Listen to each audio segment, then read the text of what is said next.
Bem-vindo, estudantes, a mais uma aula de História, que é o professor Milton que está falando. Estamos hoje iniciando o nosso capítulo 1, a Primeira Guerra Mundial. Então temos aqui na imagem um painel de Joe Sacco, né? Um mural que representa ali cenários, né? Referente à Primeira Guerra Mundial, a Batalha de Somme, 1916. Ok, então vamos lá. Aqui nós temos os principais objetivos do capítulo: identificar as características da chamada Belle Époque, em francês quer dizer bela época. É importante você estar atento a esses objetivos. Conhecer e analisar as tensões existentes entre os países europeus na formação de dois grandes blocos de aliança no conflito. Já vou falar desses dois grandes blocos, né? Beligerantes, né? Ou seja, de países que foram à guerra, participaram das principais batalhas da Primeira Guerra Mundial, compreender os motivos que levaram os países à guerra e seus desdobramentos, né? Tanto os cenários de pré-guerra como de pós-guerra.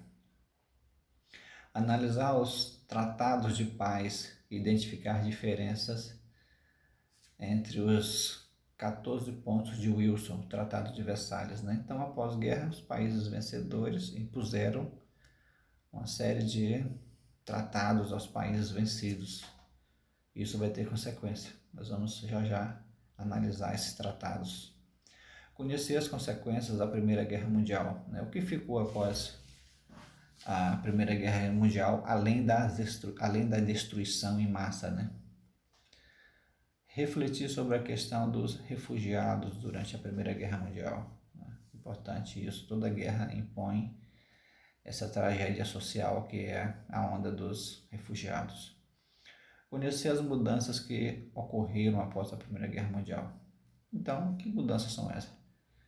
Temos produção de arma, temos a guerra mesmo que afeta, né, a economia, as plantações, a indústria. Então, nós temos aqui, no início do século XX, foi uma época de inúmeras inovações tecnológicas, né? O mundo estava colhendo aqui os frutos da Revolução Industrial. Então, inúmeras novidades, né?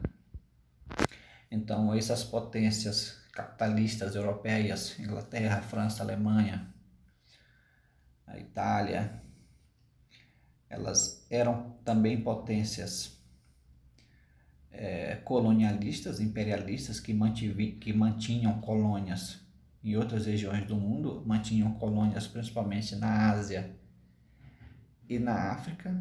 Então, essa revolução industrial potencializou com que essas potências tivessem produtos e buscassem mercados consumidores.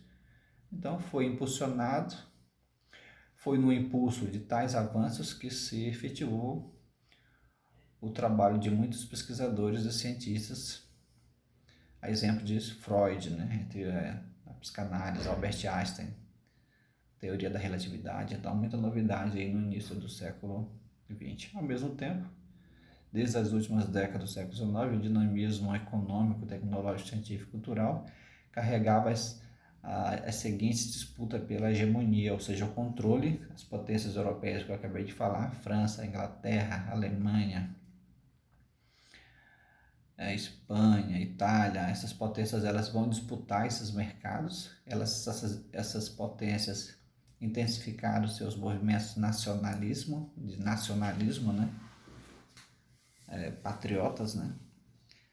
E havia também concentrado grande riqueza, por exemplo, a Inglaterra, que vai pôr em curso a sua Revolução Industrial em função de ter acumulado grandes riquezas no período das navegações, né? A formação da classe operariada que vai botar essa indústria para funcionar. Então, veja esse era o cenário aí do pré-guerra no contexto de antes da guerra, né, que vai ocorrer em 1914, a Primeira Guerra Mundial. Então vai ter a participação dos países europeus e nós vamos ter a entrada dos Estados Unidos na guerra, no finalzinho da guerra. Vamos ver então aqui. Período da Belle Époque, era um período de contrastes, né? Bela época, ou seja, grande desenvolvimento, grandes novidades, né? As maravilhas modernas, tecnológicas, o rádio, bens de consumo, elegância na moda, nas artes, na pintura, no espetáculo, na moda, Paris como sendo um modelo, né, de mundo civilizado, a burguesia enriquecendo, né, processo de industrialização avançando e uma grande rivalidade entre as potências europeias. Então aqui a construção da Torre Eiffel em Paris, 1889, símbolo dessa modernidade na França, símbolo dessa bela época, bela época, né? Aos custos da exploração, claro, né, gente, de outros lugares do mundo, de outros povos, por exemplo, aos custos da exploração da África e até mesmo aqui da América em tempos passados, né?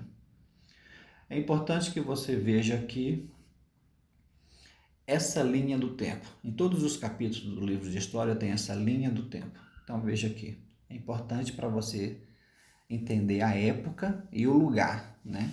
O período e os fatos históricos que estavam acontecendo. Então temos aqui virada do século XIX para o século XX, até 1914, rivalidade entre França e Alemanha, rivalidade por disputa de território, entre outras disputas. Então, em 1914, o assassinato de Francisco Ferdinando, isso dá início à guerra, né? O assassinato desse nobre herdeiro do Império Austro-Húngaro vai levar os países a iniciar a guerra. E você tem a guerra de posição, tomada de posição, de território, né? E entrada dos Estados Unidos na guerra em 1917, finalzinho da guerra. Em 1918, a saída da Rússia.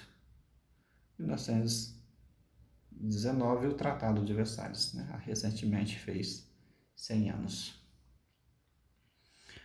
Vamos seguir aqui tensões e disputa, já falamos, né? Que havia grande disputa entre essas potências, particularmente entre a Alemanha e a França, que disputavam mercados consumidores, disputavam territórios dentro e fora da Europa. No caso, dentro da Europa, a França e a Alemanha disputavam o território chamado de Alsácia-Lorena, né? Um território rico em minério.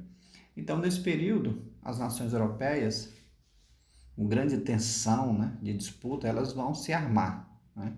É a chamada paz armada, ou seja, as potências elas vão se preparar para a guerra. Como é que se prepara para a guerra? Aquecendo a sua indústria bélica, aquecendo a sua produção de armamento, né, de armas, munições e armas.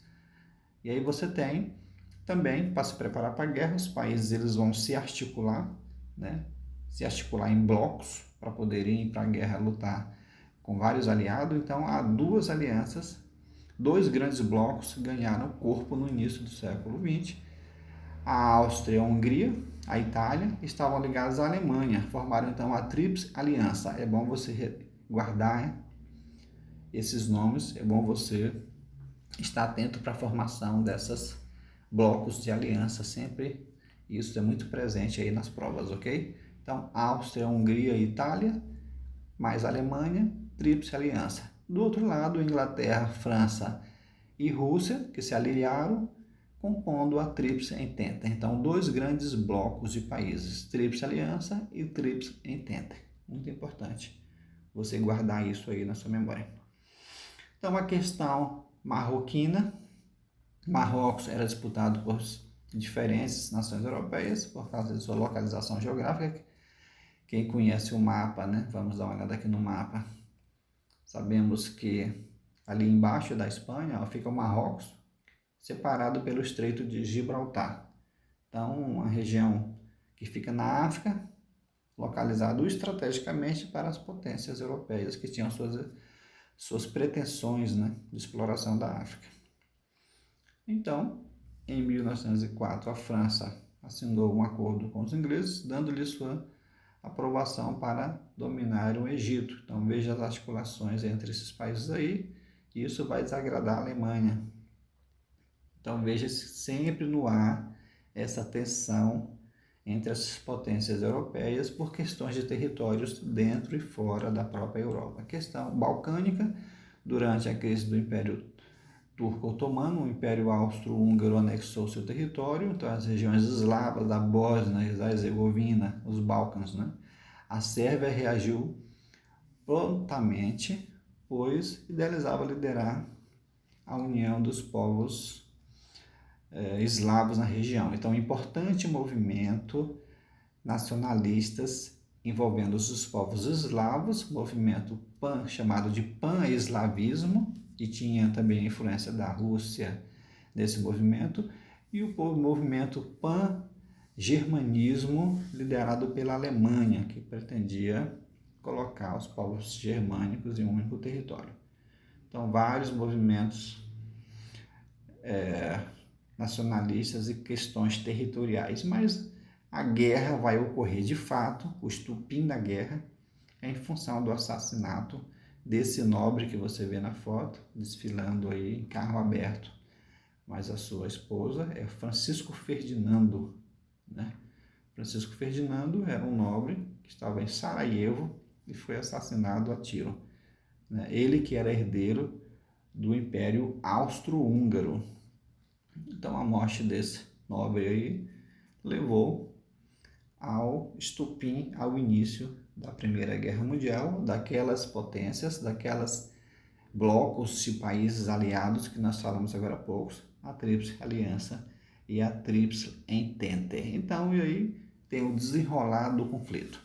Primeira fase do conflito recebeu o nome de Guerra de Movimento, ou seja, uma intensa movimentação de tropas alemãs ocupando a Bélgica, que era uma nação neutra, né, em direção à fronteira da França. E você tem a Inglaterra, que temia o predomínio alemão na Europa, enviou um ultimato aos invasores para que respeitasse a neutralidade da Bélgica. Então você vê aí o plano alemão consistia em concentrar seus ataques ao lado ocidental a fim de vencer rapidamente a França, né? Então você vê as principais batalhas aqui. Uma dessas batalhas é a Batalha de Morne, às margens do rio do mesmo nome. E aí você tem seguido a isso a chamada Guerra de Trincheiras.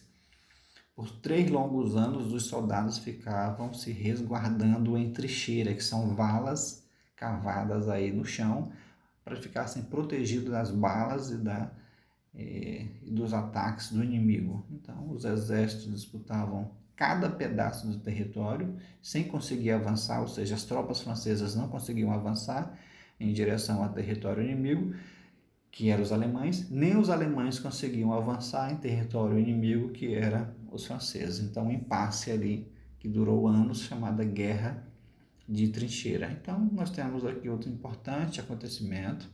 O Japão, em 1914, a Itália, que rompeu com a Alemanha, muda de lado. Então, você tem o bloco dos aliados e você tem as potências centrais. Aqui um mapa da guerra, movimento dos exércitos durante a Primeira Guerra Mundial. Veja aqui na legenda, a legenda explica bem. Então você tem nessa cor avermelhada, né, as forças centrais, você tem a Alemanha, a Áustria, a Hungria, a Bulgária, o Império Turco-Otomano, nessa cor roxa, aliado das forças centrais, Espanha, Noruega, Suécia. Amarelo, forças da Entente, aí você tem ali, não amarelo, é verde claro, né? Forças da Entente, tem França, Itália, Reino Unido e Rússia. E o verde escuro, aliados das forças da Entente. Então, aí você visualiza bem quem era quem nessa batalha, nas batalhas da Primeira Guerra Mundial. Seguindo aqui, nós vamos ter trabalho com documento, fontes, né? Cartas de soldados, explicando, narrando como era o sofrimento durante a guerra, né? Muito frio, cadáveres, pessoas mortas, como era a guerra, né, vivendo no tempo das trincheiras durante a Primeira Guerra Mundial, frio, cadáveres apodrecidos, ratos, baratas, pessoas sendo cuidadas ali. É uma situação de caos, né? Guerra não tem nada de bonito, guerra é sofrimento mesmo. Só nos filmes que parece coisa bonita ou sedutora, mas não. Tecnologia de destruição, várias novidades foram usadas nessa Primeira Guerra Mundial, né?